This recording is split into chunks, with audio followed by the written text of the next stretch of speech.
So welcome. My name is Richard Young. I'm the executive director of a nonprofit organization here in Lexington called Civic Lex. We are a civic education organization that is trying to help people stay connected at this time. We do a lot of other things throughout the year, and we certainly invite you to go check out what else we do on our website, civiclex.org. But in this time, one of the things that we're really finding a role for ourselves in is connecting people and making sure that that communities still feel a sense of personal connection to each other. So we've launched a series of digital town halls. This is, I believe, our 5th one in that series. We're having them essentially every Tuesday and Thursday at 3 p.m. You can find out information about them through our social media accounts or on our website, civiclex.org. And this one is about the impact that COVID-19 has had on arts organizations. And I know that's why all of you all are here. I want to run through a couple ground rules before we get started.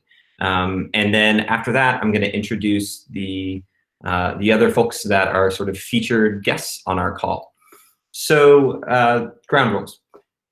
We want to keep this a really productive environment. So to do that, we're keeping everyone on mute. We ask that if you want to say something, that you unmute yourself, but try not to do that in the middle of the conversation.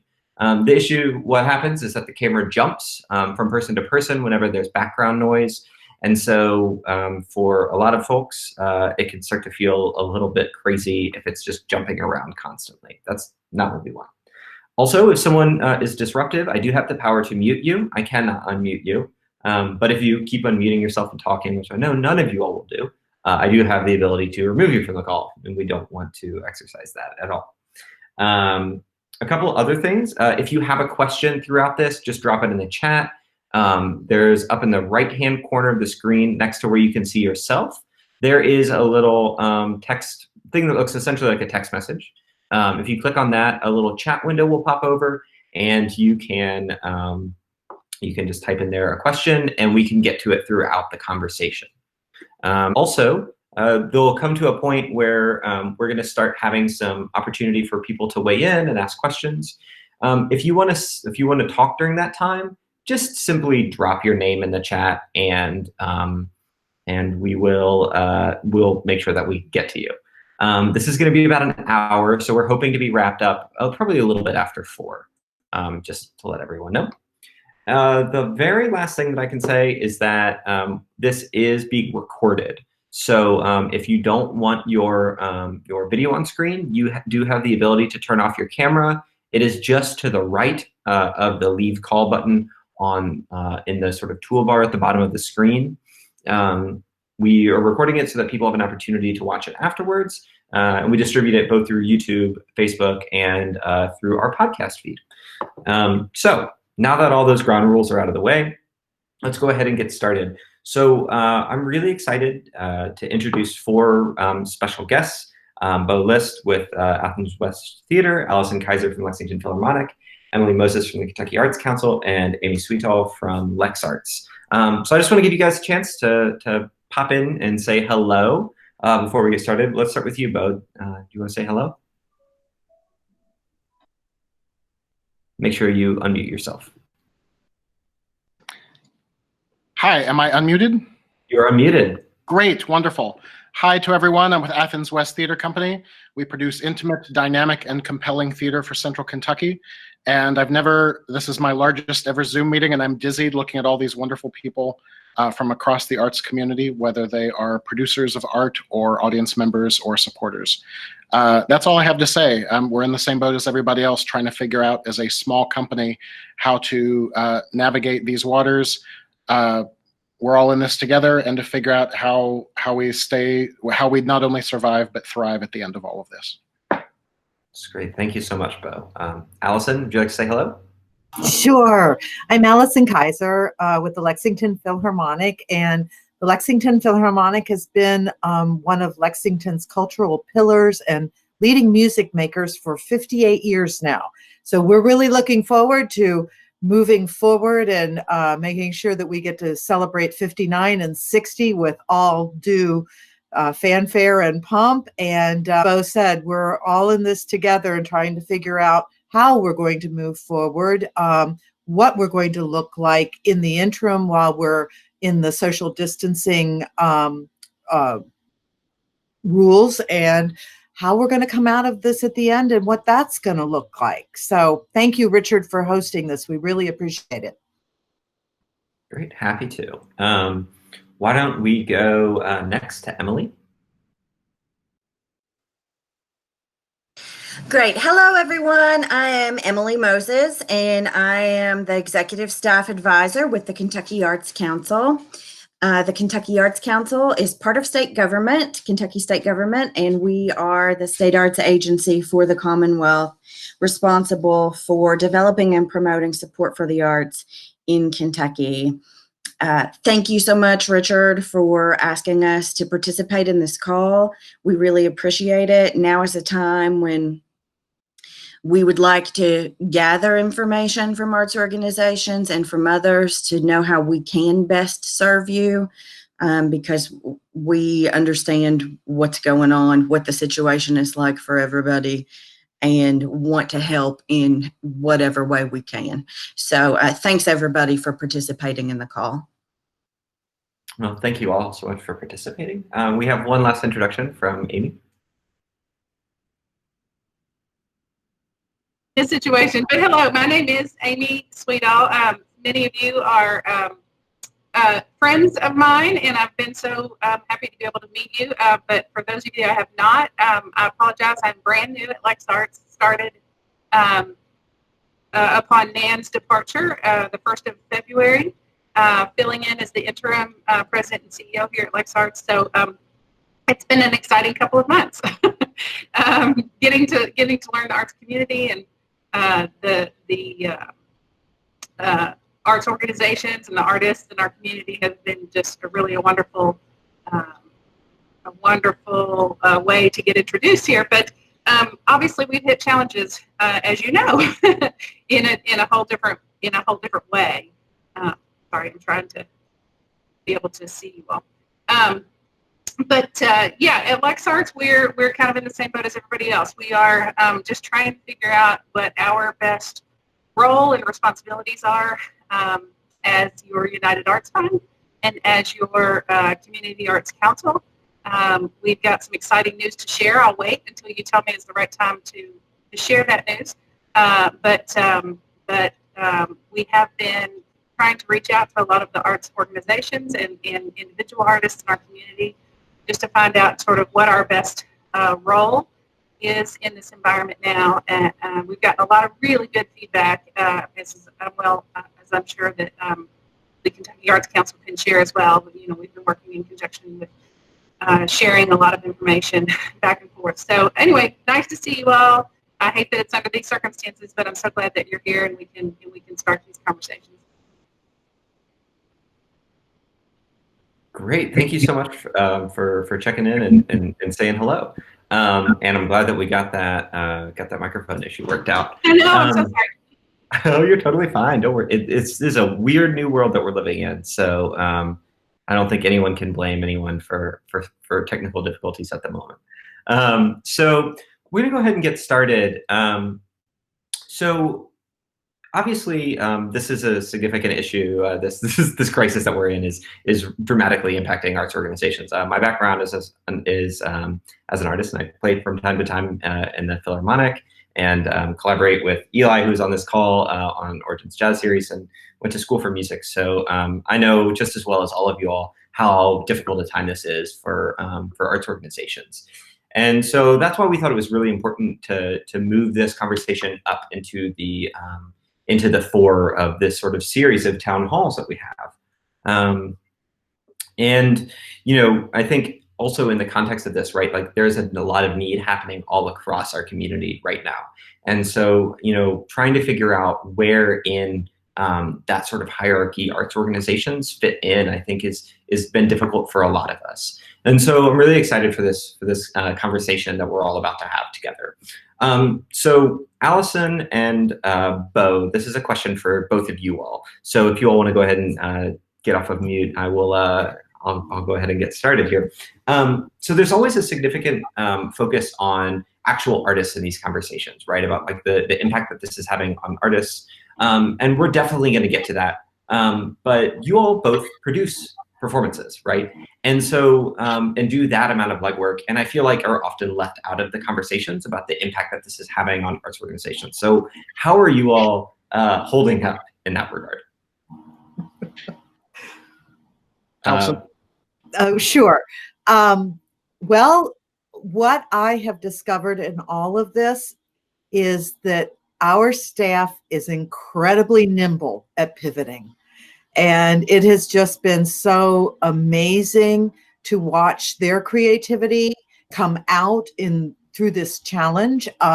We've always, everything we've always done has always been geared toward concert performance or education, which is a form of performance in the classroom even.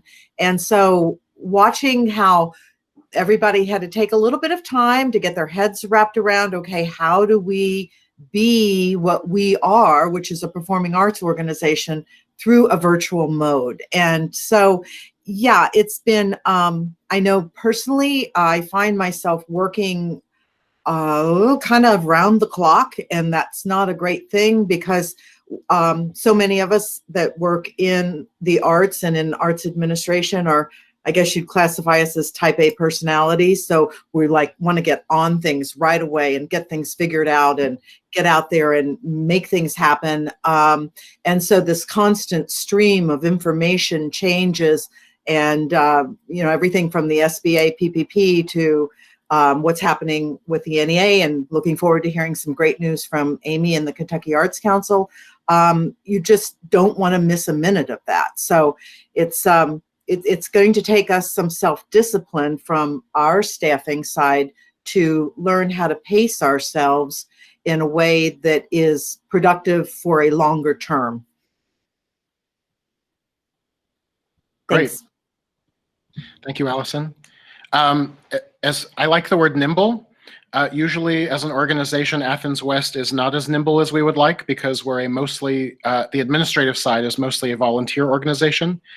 This was the first year we paid any of our staff members, and that's a single person. So on the day-to-day responding to production needs or administrative needs or opportunities, sometimes we can be very slow. But in this particular crisis, since we don't have a payroll, and since we don't have an office to go into or not go into, our offices are all on our dining room tables, like many people who are a part of this call, we're able to respond more quickly, which is an astonishing turn of events and a good time for us to be in the place where we are. So as we consider how best to take care of our artists fortunately mostly all have other day jobs, or they're in school, or they teach school, and they're relatively secure, and it allows us to spend more time talking about being responsive to the needs of our audience and our community and our fellow organizations.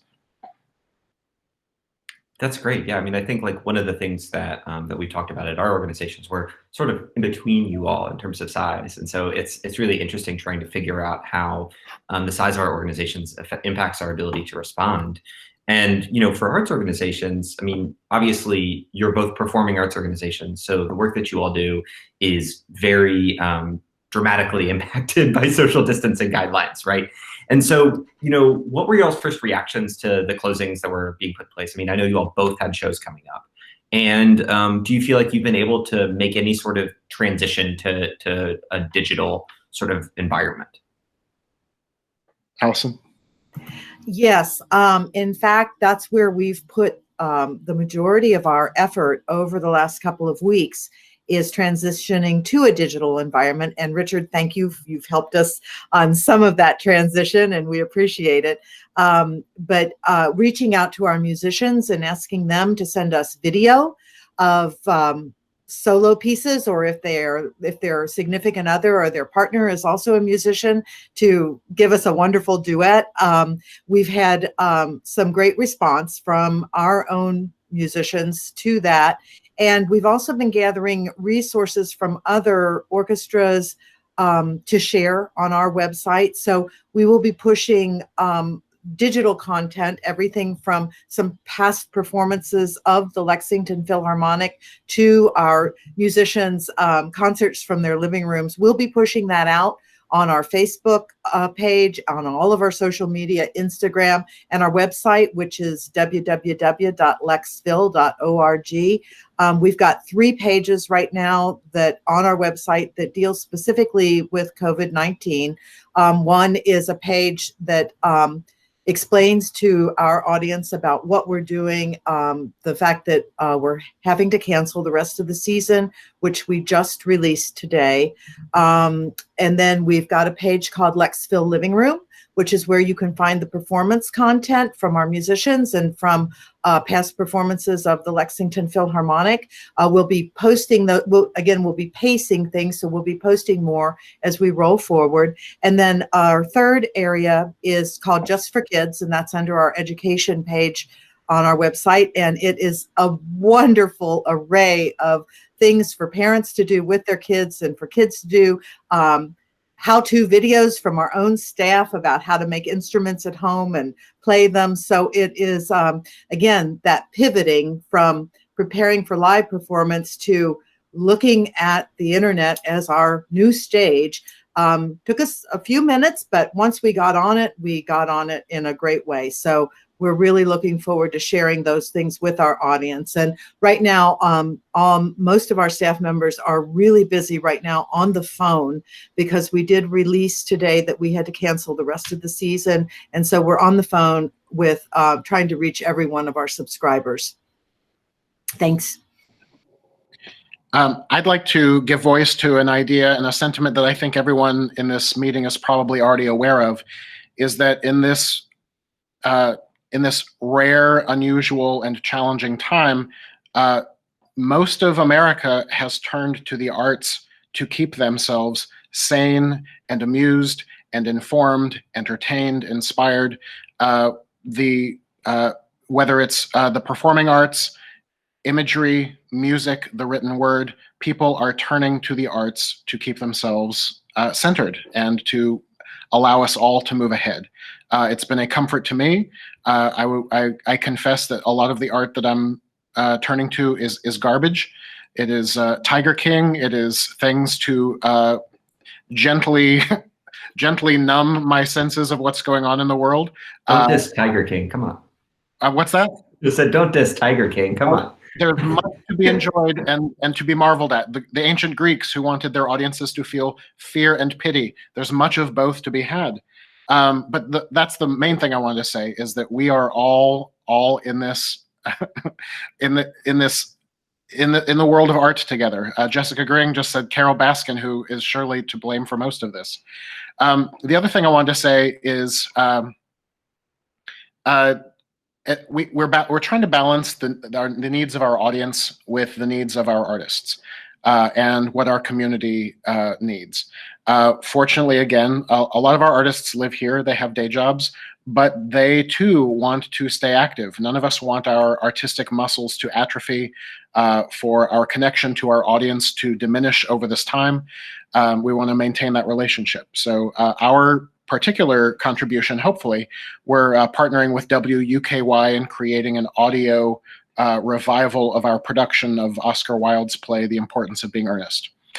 There are a lot of wonderful, high-quality video recordings of Broadway productions, productions from the West End, etc.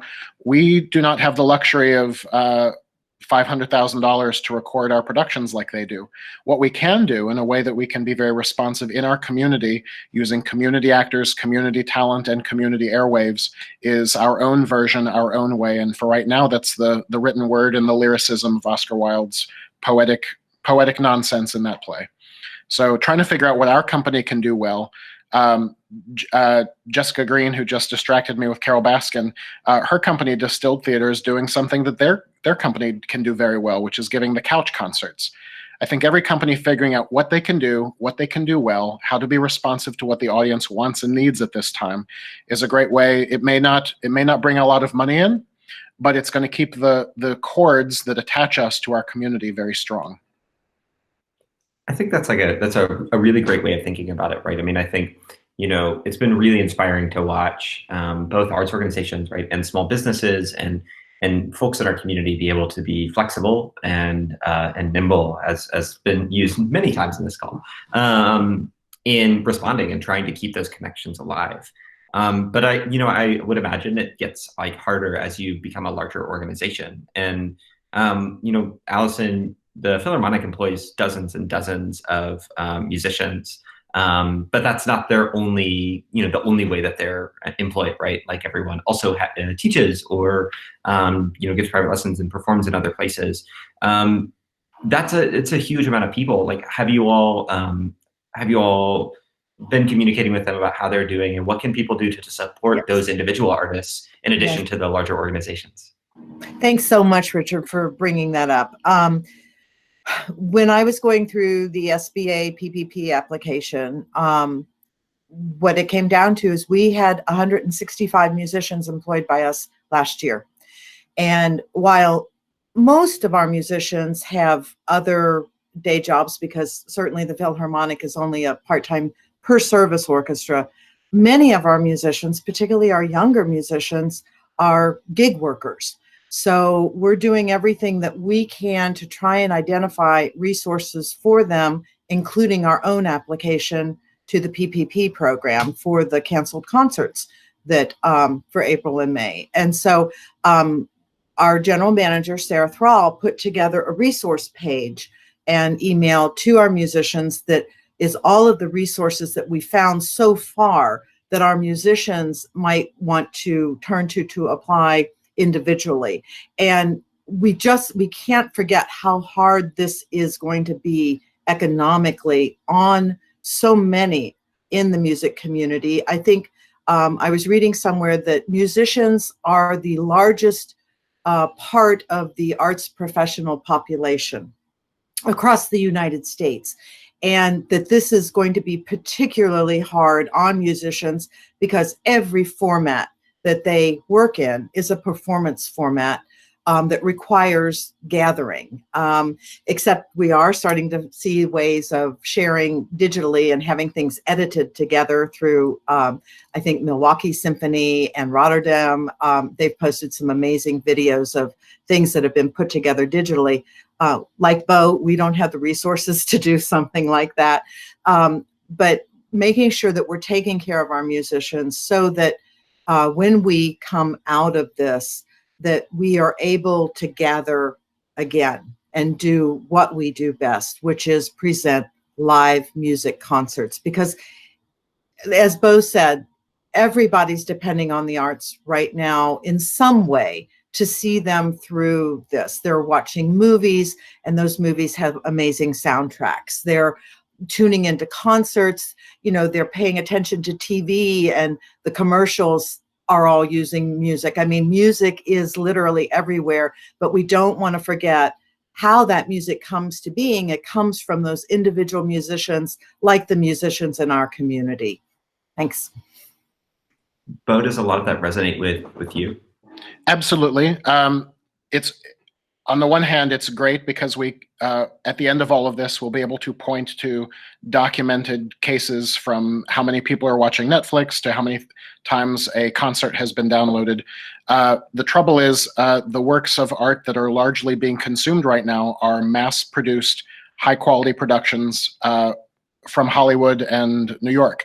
The local, homegrown, live, present tense experience of the arts are the ones that are struggling. So trying to figure out how to stay relevant, how to be a part of what people are turning to right now within often the very limited means of this kind of Zoom or Google Hangout or these kinds of media is our challenge. Yeah, and speaking of sort of this limited means, right?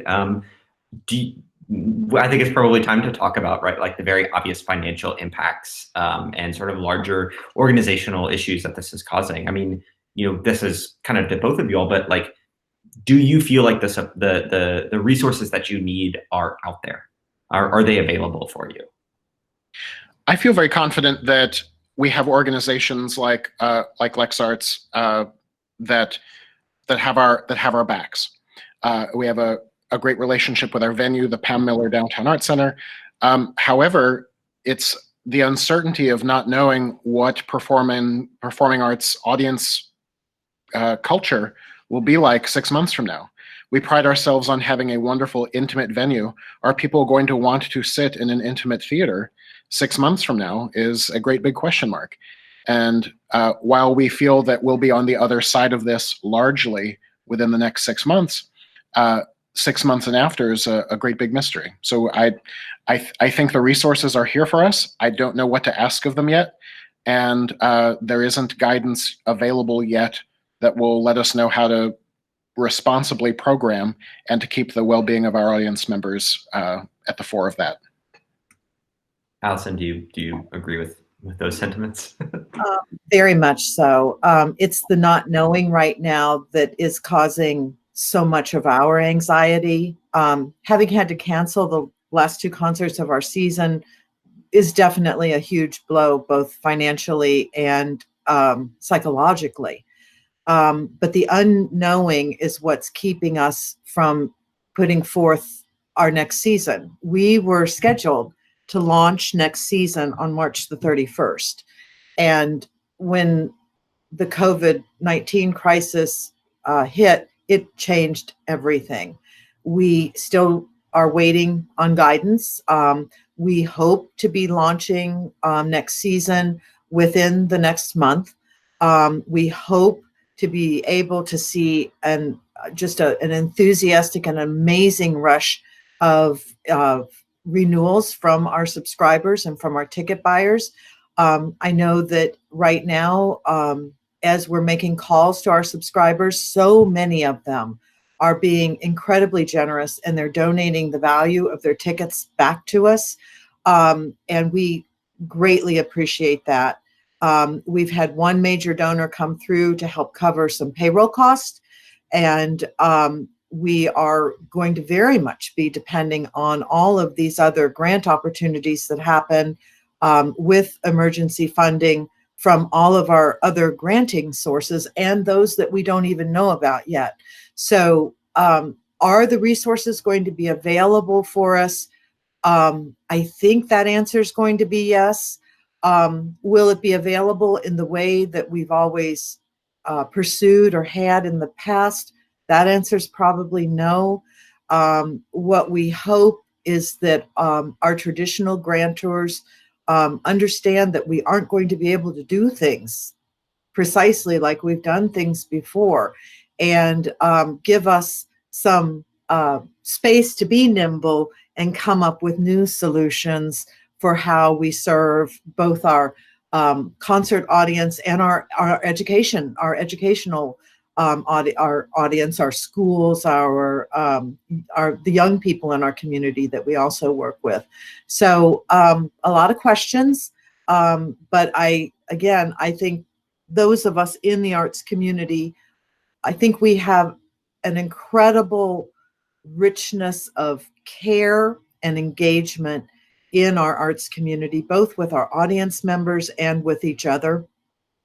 I couldn't be prouder than to be a part of the arts community that we have here in Lexington. And I think that we're all going to learn from each other. We're all going to grow from each other, and hopefully we'll all help support each other through all of the unknown that we're going to be facing over the next several months.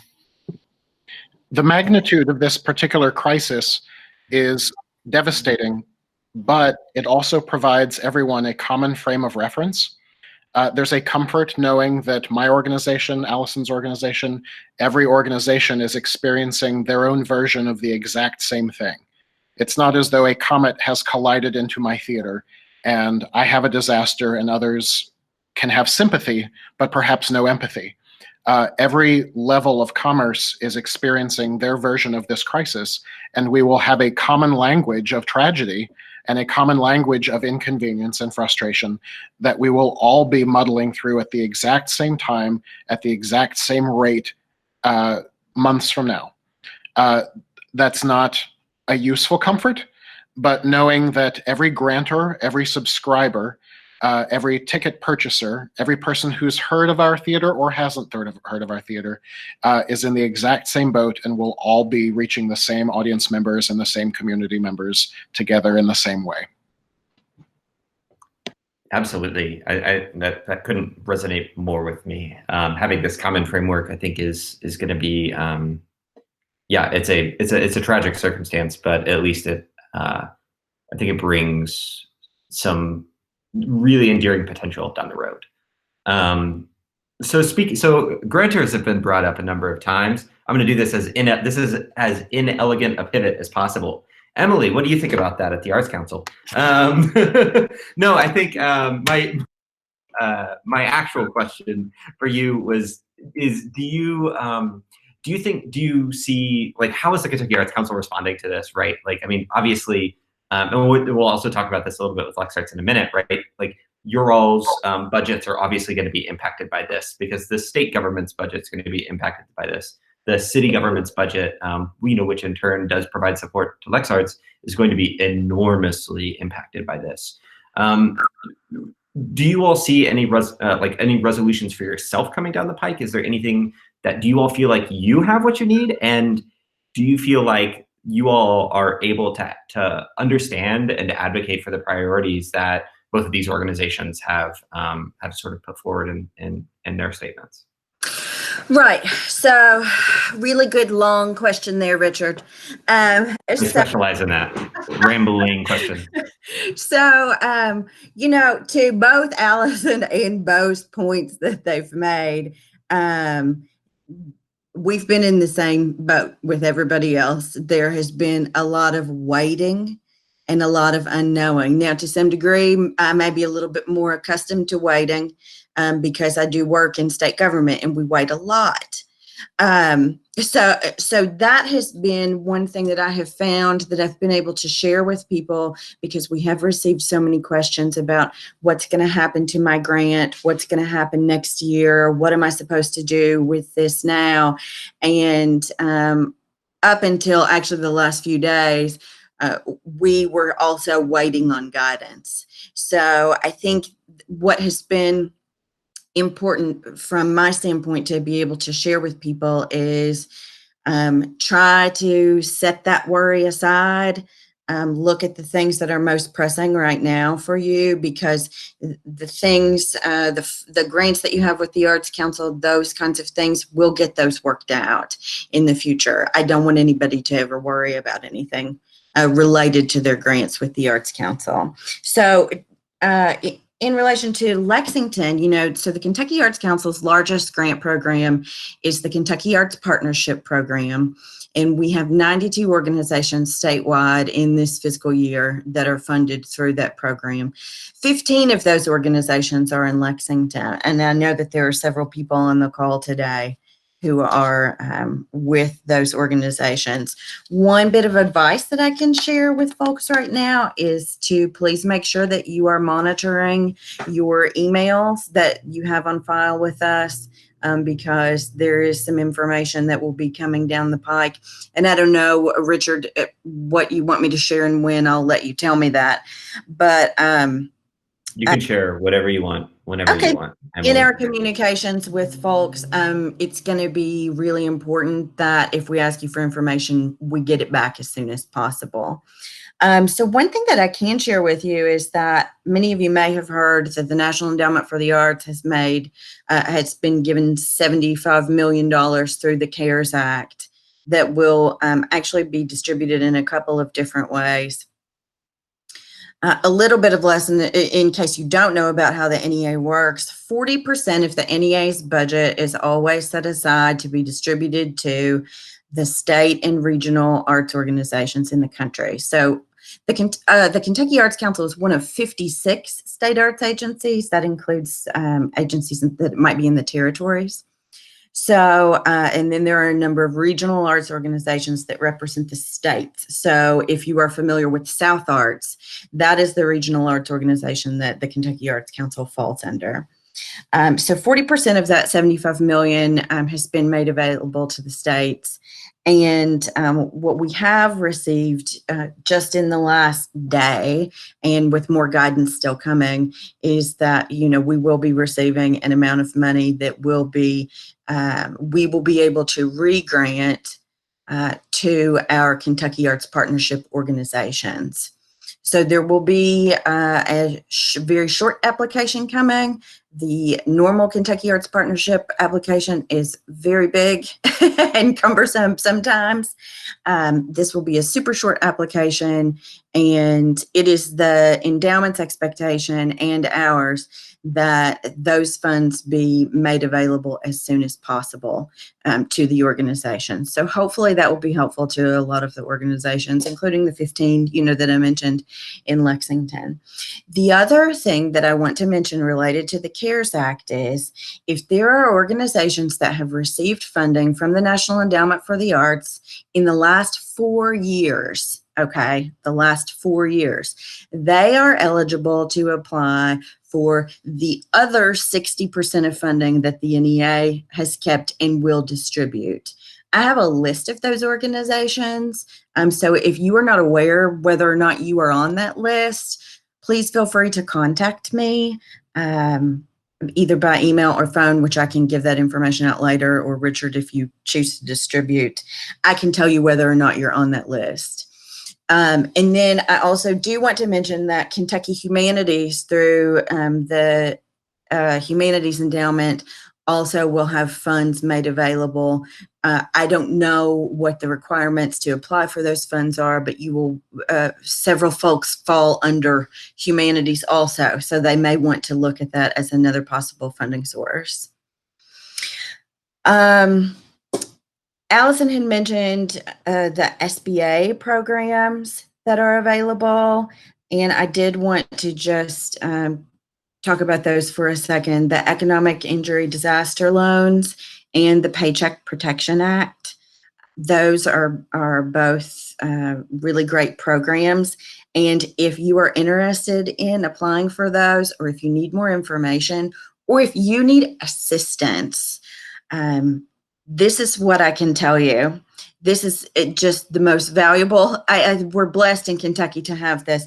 So the Kentucky Small Business Development Center in Berea has an employee that is designated as a creative industry person who serves the entire state. She is well-versed in everything coming out of the SBA. And she can give you individualized assistance with your applications. She can also help you determine what might be best for you to apply for. Her name is Valerie Henderson. She actually used to work for the Kentucky Arts Council. And I will share her email address is Valerie, and that's spelled VALLORIE .Henderson, HENDERSON @uky.edu.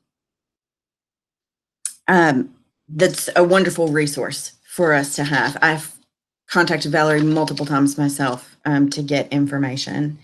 I also would like to share with you, Richard, I don't know if you're having Elaine Grogan-Luttrell on your call next week. We are. Okay. We're in conversation about it. It hasn't been ironed out, but yeah, we're in okay, great. Well, whether you do or not, Elaine Grogan-Luttrell has been a presenter at the Kentucky Creative Industry Summit for the last couple of years. She runs Minerva Financial Arts out of Columbus, Ohio. She is doing a weekly call for artists and organizations from anywhere. You don't just have to be in Ohio. It's basically a financial counseling session. You can submit any of your questions to her in advance. You can sign up for these. They're on Monday afternoons. They are free. She is a wonderful resource. She just did a webinar for Creative Capital a few nights ago, and you should be able to find that on YouTube because Creative Capital is putting a lot of stuff out right now to meet the immediate needs of artists through a workshop series.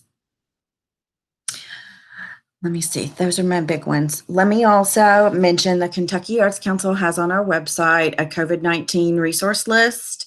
Our website is artscouncil.ky.gov. There's a big old green button on the homepage you can click that'll take you to that resource list. There's also a resource list for arts educators. We will be building on both of those throughout. We build on them every day. I also would encourage you to go to the Emily Hall Tremaine Foundation's Artists Thrive website, which is artiststhrive.org, and that is artist with an S at the end of it. I know that's hard to hear probably through this. They have, there's a link at the top of the page that says COVID-19. They have amazing resources. It is probably the most comprehensive list of emergency funds and grant opportunities that I have found during this time. There are more than I think as of yesterday, there were like 114 of these funds nationally. So you'll never find them all on your own, and you don't have to, because there are people out there putting this information together. I think Jessica just shared it in the chat, actually, or the Artist Thrive resource. So I would encourage you to visit that and visit it often, because it's updated. Americans for the Arts is another great resource. If you are an arts organization and have not completed the survey that they have up for arts organizations, that information is going to be really important going forward. And it does give you your responses show up in a real-time dashboard that show you, give a state-by-state breakdown of how the state's artists and organizations are being affected. So I would encourage you to check that out too. And that's americansforthearts.org. Oh, Richard, I see you just shared that. And then I want to tell you too that in the next couple of weeks, the Kentucky Arts Council is going to be doing a statewide survey, and we will be distributing that and would certainly like as much feedback as possible. When I said earlier that, you know, we need to know what it is that you need right now.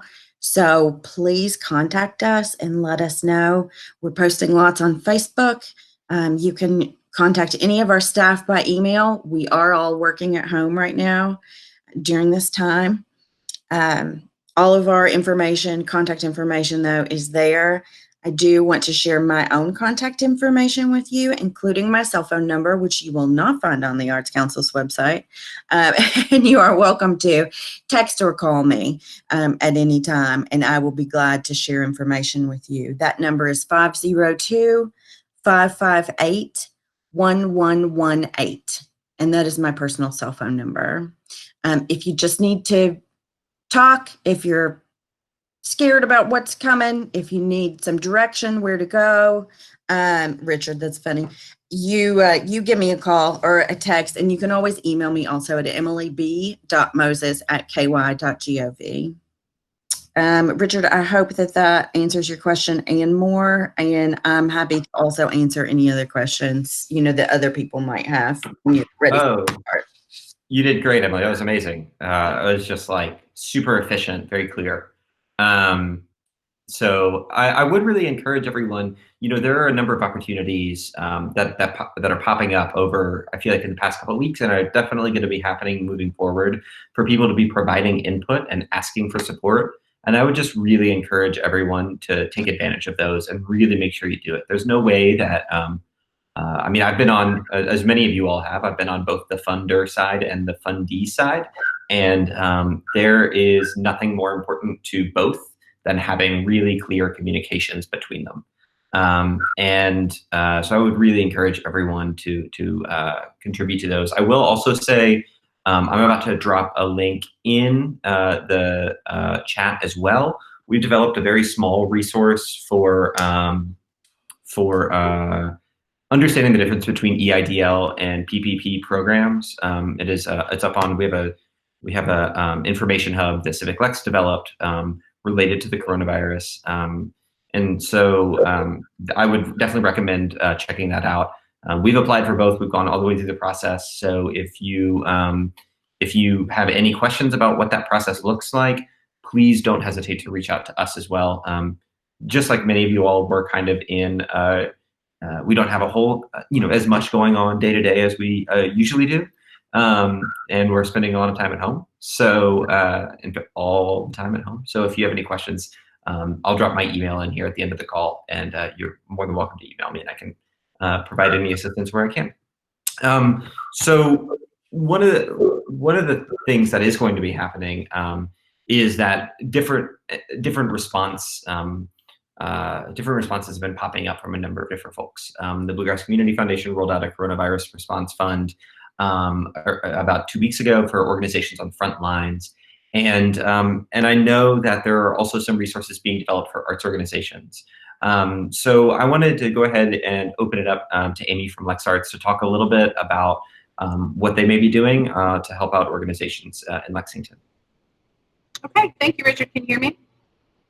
Yeah. Okay, good.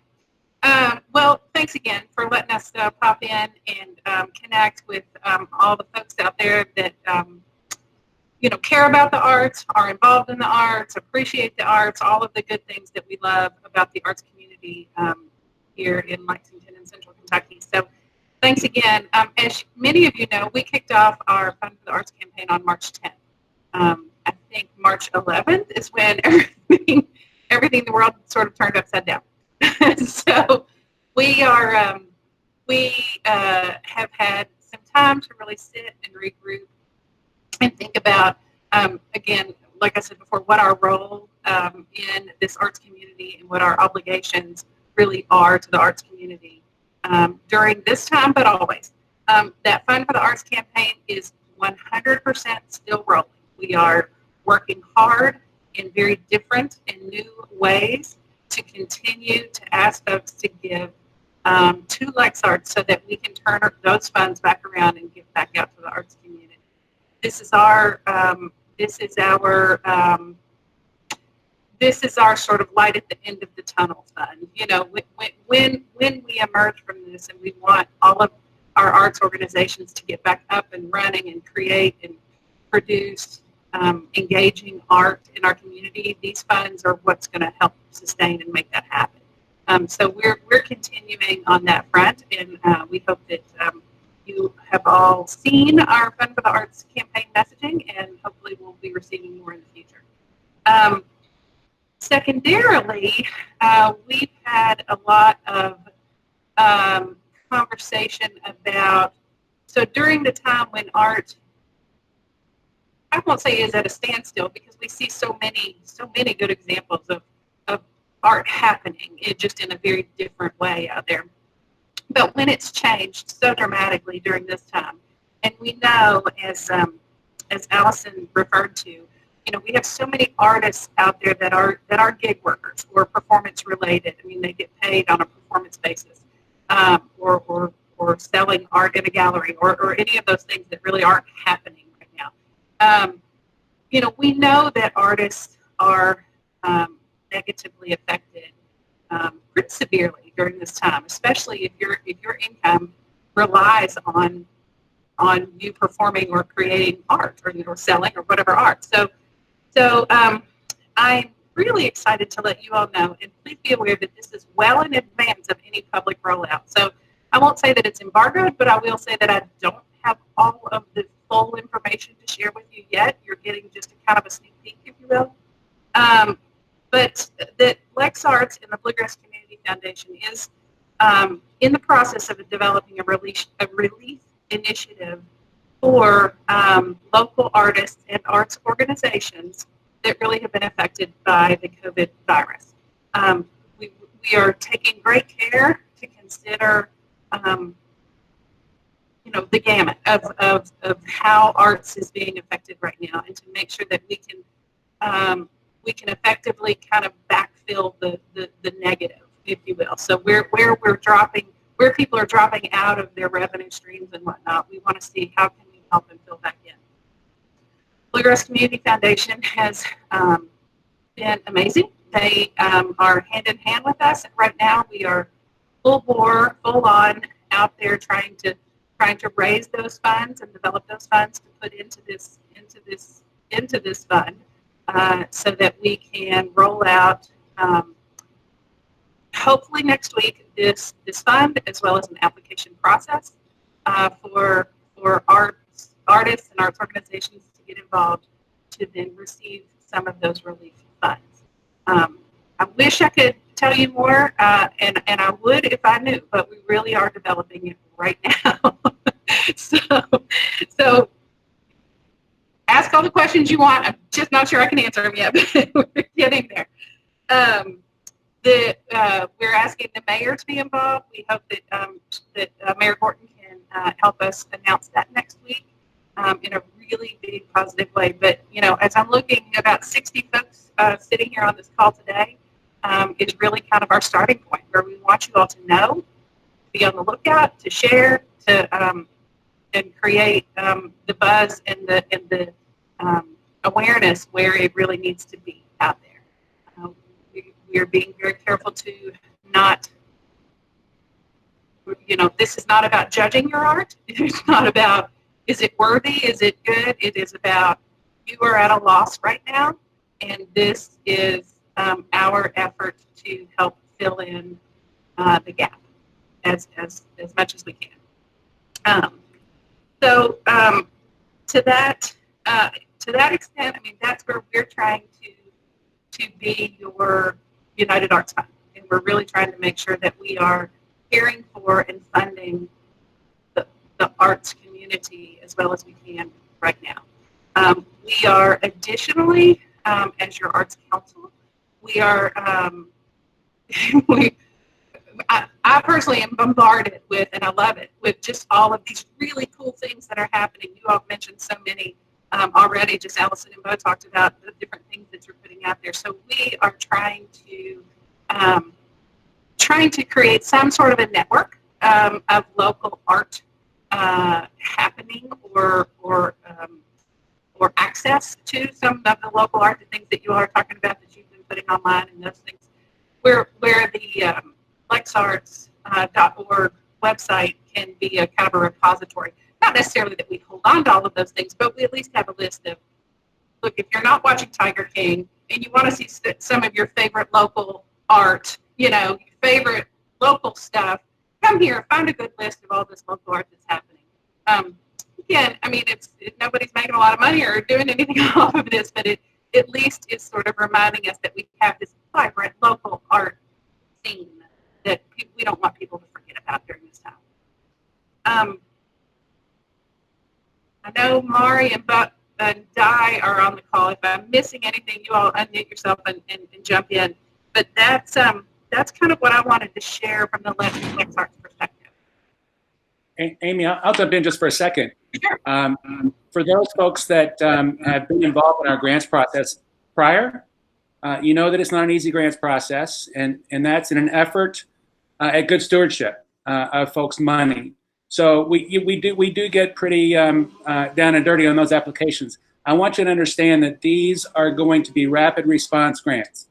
It's going to be a simple application process. It's pretty much, if you meet the parameters that we're working on, that the grant would be approved. So we're excited about it. I think that it's going to help tremendously. Of course, it's not going to backfill everything. I mean, you know, we're talking about hundreds and hundreds of thousands of dollars that organizations are going to be behind on. But we do hope that it makes an impact for, I mean, it's even food and shelter for some artists. So again, at rapid response, we hope to have those applications ready at some point next week, and there's a lot of good information. And as Amy said, the Community Foundation, and Lisa Atkins in particular, they've been brilliant. And without going too far into kind of lead donors, they're significant. So, you know, we're talking about, again, with the number of artists and the creativity in Lexington, it can be stretched pretty thin. But there is significant money that has already been pledged. And so we have other asks out, and we hope to have a good, a good pool of money to, again, help support the arts community, because, you know, we just feel like we needed to dig our heels in. You know, we love to grant money, and we love to see great art being made and experiencing great art. But likewise, in times of crisis, it's very important that we come to the aid of arts organizations and artists here as well. Thank you. Great. Thank you all so much. I mean, I think that this is going to be an incredibly, obviously it's going to be incredibly beneficial. And like you all said, the need couldn't be greater, and it will be deep and wide.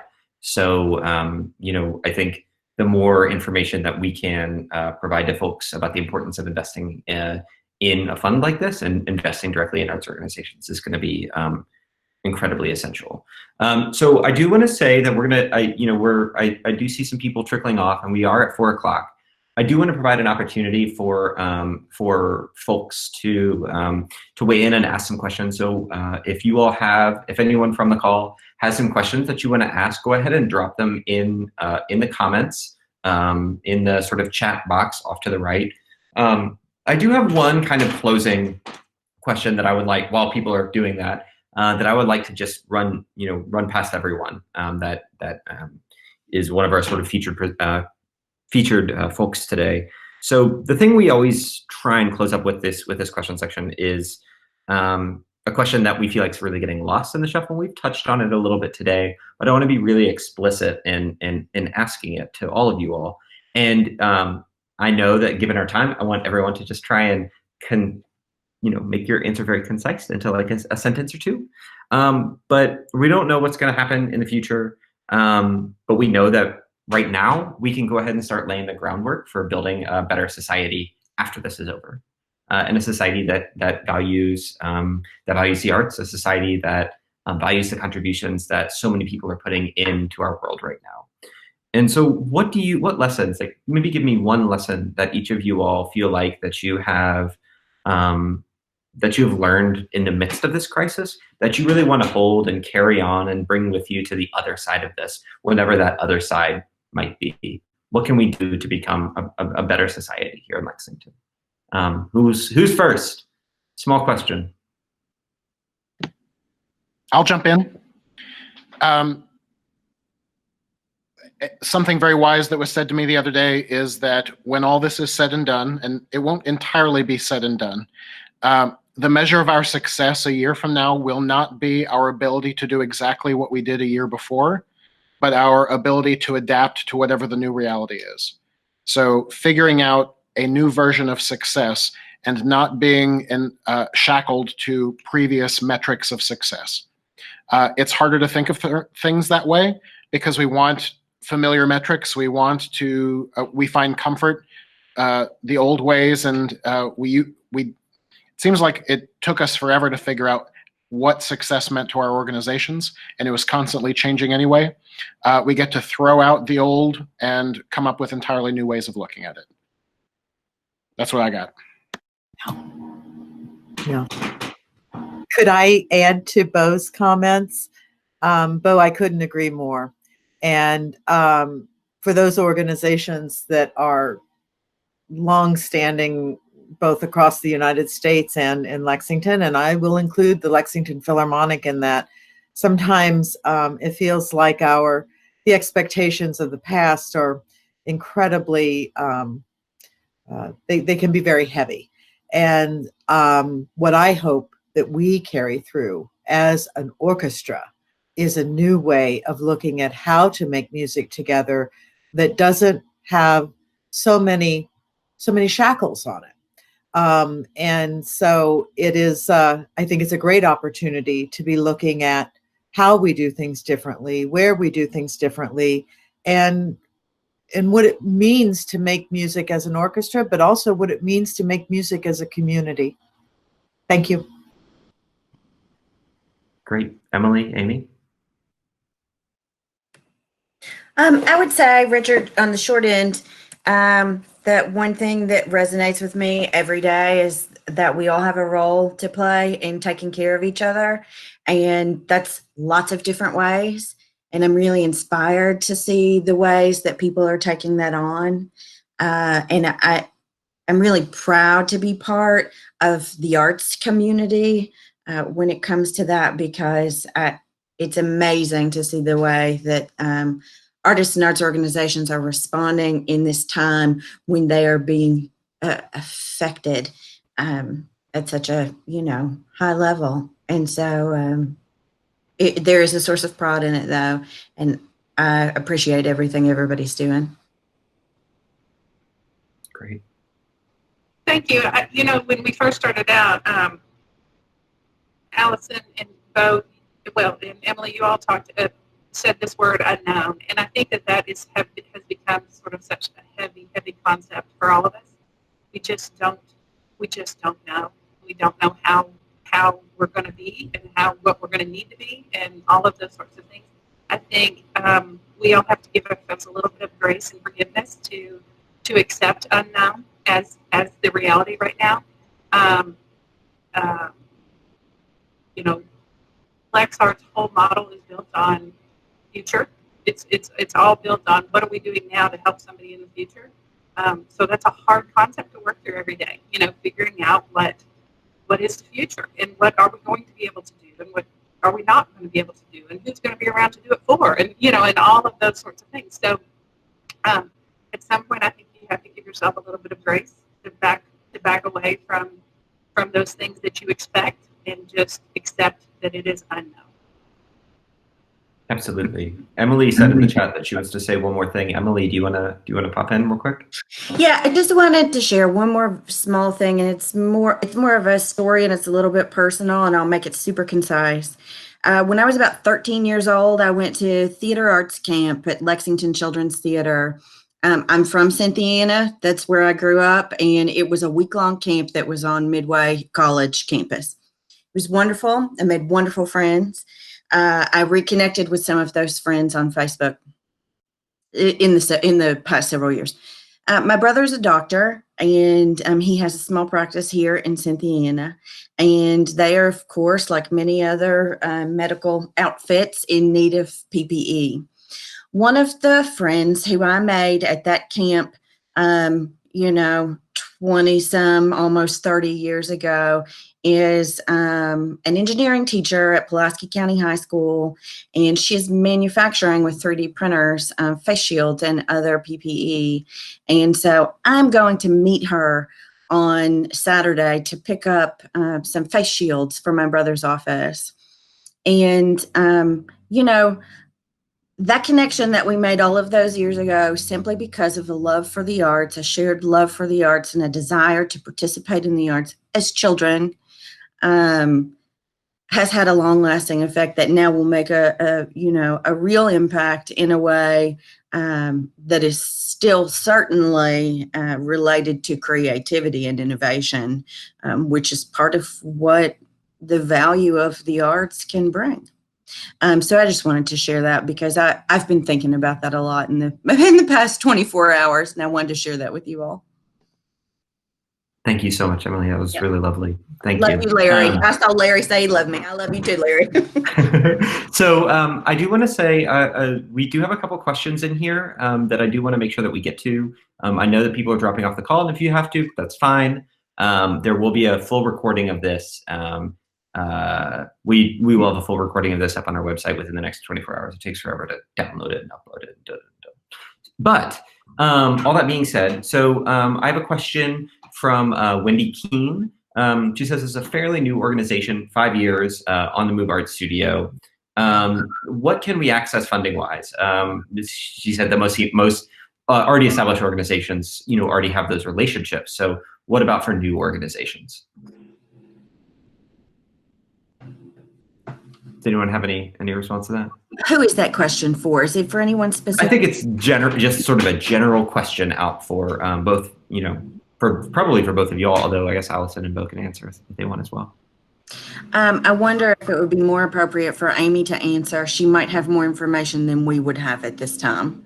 Okay. Well, great. other than, we've put up a lot of really good lists, if you will, and resources that several of us have mentioned. I really encourage you, don't be dismayed if you don't already have those relationships. This is I can tell you from the LexArts side, for relief funding and for, of course, future funding, we are not in any way, shape, or form limiting this to people we already have relationships with or have done funding with before. This is very much open to all organizations. and I know that there are other Artist Thrive listing that you posted in the chat. I think it's really probably one of the best lists of really funding that I have seen. We've tried to create sort of our own list, but we keep coming back to that one, and it's really got everything. So I really would encourage you to go to that one. Great. Another. This is a comment. I just want to asterisk it so you all see it. Amy, Mara, and Allison, can you please email Kevin Nance, who is in the comment section right now? There's one of the things that we're really excited is that we're really developing a robust partnership with these town halls with the Herald Leader. I definitely recognize. I think I saw Peter Maniac on the call. Oh yeah, there he is, and some other folks. We're both publishing op-eds in advance of these. And then also the Herald Leader is going to be using a lot of these as a basis for reporting. So, thank Kevin and obviously follow up with him for questions that he's having for an article that he's writing to the three of you all. Yes, Richard, Allison. I just wanted to add to Amy's comment about younger arts organizations who are just starting to really roll into all this. Don't hesitate to reach out to those of us that have been around the block a few times. We'd be happy to talk to you about those questions that you may not want to ask a funder directly, like how do I build the budget or what do I count in this line? And we're happy to help. Don't hesitate to reach out to us. Thank you. Absolutely, and I will say the same goes for smaller organizations. Even if you haven't been around for a long time, you can still qualify for EIDL and PPP. So do not hesitate to go after those resources. And I put my email address in the comments. I'm happy to help anyone with thinking through those applications that is interested in them. And then there are also gobs of other resources out there for those applications. Emily, do you have something you want to say? No, that was just a car passing by. Sorry. One other comment from Judy Kushner. Who could contact the Kentucky Chamber of Commerce about offering artists free memberships? Been told by the organization that they use arts to attract businesses to areas. I'm not sure if that's a particular question that anyone feels like that they want to answer, but I will say that organizations are generally are pretty amenable to just you reaching out to them. So I would encourage you, if you or anyone else on this call is interested in having that conversation, just start emailing them. And I bet you if they received emails from 42 people asking for that, they might consider that. That's a really great way to kind of bully people into things. So not bully, but gently urge. Does anyone else have anything that they want to add to that beyond that? Great, yeah, and I think especially in these times, organizations are probably going to make some exceptions to their traditional rules. Just like we heard from LexArts, right? Like for this upcoming fund, you won't have to have an already existing funding relationship with them, which is absolutely essential. So I do want to, it's 4:14. I said we'd be off here 10 after. We're not. I do want to say one thing, and then I want to also provide a space for everyone to just say hi and unmute themselves and make it be a cacophony for a few minutes. I know I'm an artist. I know a lot of you all are artists. I've run an arts organization. I know a lot of you all run arts organizations. And we all have a tendency, I feel like, to not give ourselves the kind of space that we need to have good mental health. And a lot of us maybe won't admit to it all the time. But I just want to really make sure that everyone, especially coming from an artist, that make sure that that it is okay to take that time. It is okay to take time for yourself. It is okay to not respond to an email. It is okay to take a breath. It's really important, in fact, in this time. We don't know how long we're going to be in this situation. So just make sure you're taking some time for yourself. So with that, anyone that wants to just take themselves off of mute and say hello and just say hi and connect with other people, feel free to do so. This is the end of the call. This is when the recording will end, but we definitely want to provide an opportunity for people just to say hi. So if you want to say hi, unmute yourself and say hello.